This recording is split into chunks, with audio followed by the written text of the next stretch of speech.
Assalamualaikum warahmatullahi wabarakatuh. Perkenalkan, nama saya Fahriza dengan NIM 2205076022. Di sini kita akan kembali menjelaskan tentang materi folklore, dan folklore yang akan saya bahas kali ini mengenai tentang kearifan lokal di Kalimantan Timur.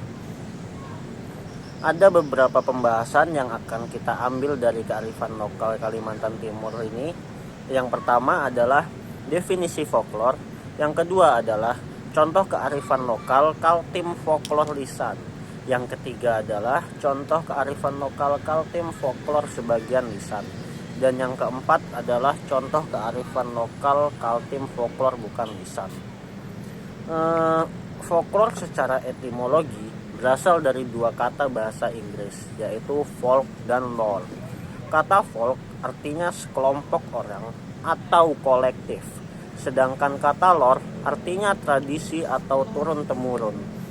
Bisa disimpulkan, folklore yaitu kebudayaan, tradisi, dan kesamaan fisik yang dimiliki sekelompok orang dan telah diwariskan secara turun-temurun, baik secara lisan maupun alat bantu pengingat. Ada beberapa contoh kearifan lokal Kalimantan Timur folklore lisan. Yang pertama adalah bahasa rakyat. Contohnya adalah Kana, cerita puisi rakyat yang dibawakan dengan nyanyian oleh masyarakat suku Dayak. Kana mirip dengan cerita prosa.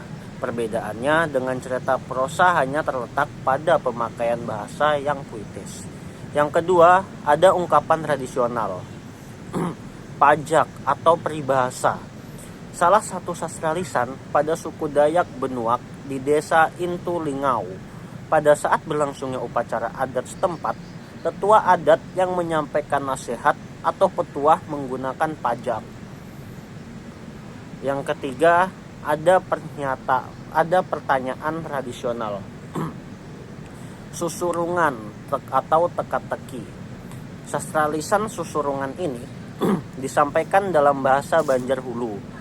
Fungsi tradisi lisan ini yaitu untuk menguji kepandaian seseorang untuk mengisi waktu pada saat bergadang, menjaga jenazah, dan untuk melebihi orang lain.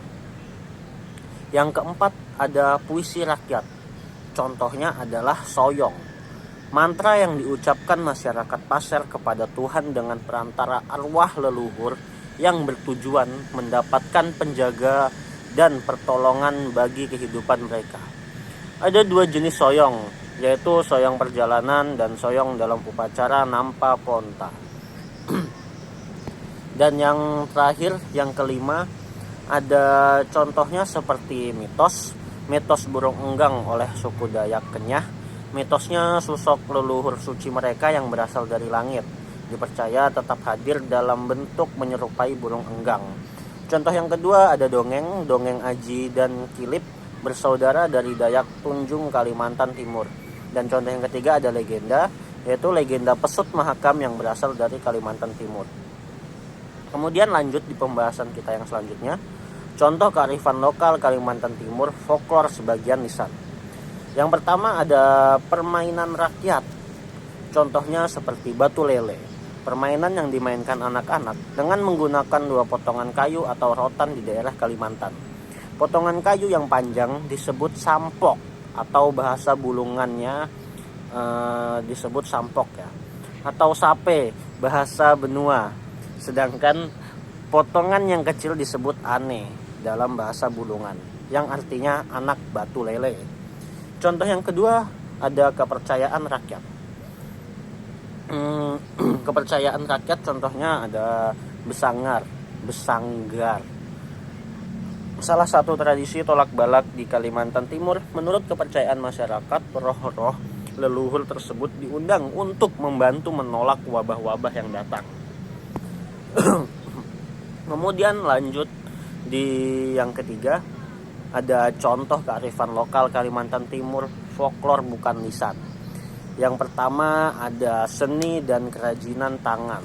Contohnya seperti tenun ulap doyo, salah satu kerajinan dari suku Dayak Benuak, daerah Kutai Barat. Doyo adalah jenis tanaman liar mirip dengan bentuk daun pandan tetapi ukurannya lebih lebar. Seratnya diambil dan dibilas, setelah itu dijemur dan dijadikan benang. Contoh yang kedua, flora dan fauna yang ada di tepian Sungai Mahakam atau tema peperangan antara manusia dengan naga menjadi acuan masyarakat Dayak Benuak dalam menggambar motif di tenun ulap doyo. Motif vanik ngeluk yang digunakan oleh masyarakat biasa dan motif jaun muku yang dikenakan oleh hanya kalangan bangsawan atau raja. Contoh warna-warna yang digunakan pada tenun ulap doyok yaitu yang pertama ada warna hitam, berasal dari asap hasil pembakaran damar yang tercampur air cairan pekat. Yang kedua ada warna merah, didapatkan dari batu alam atau batu lado. Terus kemudian yang ketiga ada warna hijau, dibuat dari daun putri malu. Yang keempat ada warna kuning. Warna kuning ini diambil dari umbi kunyit. Kemudian yang terakhir ada warna coklat. Warna coklat ini diambil dari akar kayu oter dengan cara diambil getahnya. Mungkin cukup sekian yang bisa saya sampaikan mengenai materi folklore hari ini. Mungkin cukup sekian kurang lebihnya dari saya. Saya ucapkan terima kasih. Assalamualaikum warahmatullahi wabarakatuh. Sudah nggak ada video selanjutnya karena udah habis materinya.